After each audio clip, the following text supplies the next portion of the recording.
चालू हो गई है। बोलिए भारत माता की जय। भारत माता की जय बोलते हुए मैं स्वामी रूप किशोर योगीराज समाज सेवी तीरथ कंपिल जिला फरक्काबाद इतना उपस्थित है कामगंज। देखिए कामगंज में ये हमारी गाड़ी HR51 और J6208 है। जैसे लोग कहानियां सुनाया करते हैं आला में कि मलिखान की घोड़ी ने भी मलिखान को यानी पृथ्वीराज के सामने परास्त ना होने दिया मलिखान को और इज्जत के साथ अटा पिला करके और उनका अंतिम संस्कार हो गया था। उसी तरह आज ये बीमार गाड़ी हमारी परेशान होकर के भी और हमारी इज्जत बचा के लाई है। तो मैं सभी भारतवासियों को शुभकामनाओं की बधाई दे रहे हैं, क्योंकि मेरे मरने पर लोग देखा करेंगे कि रूप किशोर योगीराज भी मलिखान वाला शब्द कह के गया था। क्यों?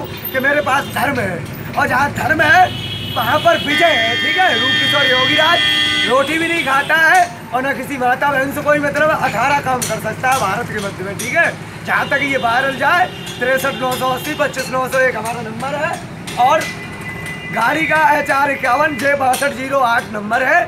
जो गाड़ी हमारे नाम पे नहीं है, ये गाड़ी जो है आदरणीय गौरव गंगवार जो कायमगंज के ही डॉक्टर साहब हैं उनके नाम पर है और मैं सुरक्षित चला रहा हूँ, क्योंकि रूप किशोर योगीराज पूरे भारतवर्ष को शुभकामनाओं की बधाई दे रहा है। ठीक है, क्योंकि इस गाड़ी ने कभी हमें धोखा नहीं दिया, आज भी हमारी इज्जत बचाई। जय हिंद जय भारत कहते हुए अपनी वाणी को यहीं पर रूप किशोर योगीराज विराम देता है। जय हिंद जय भारत। रूप किशोर कंपिल फरक्काबाद।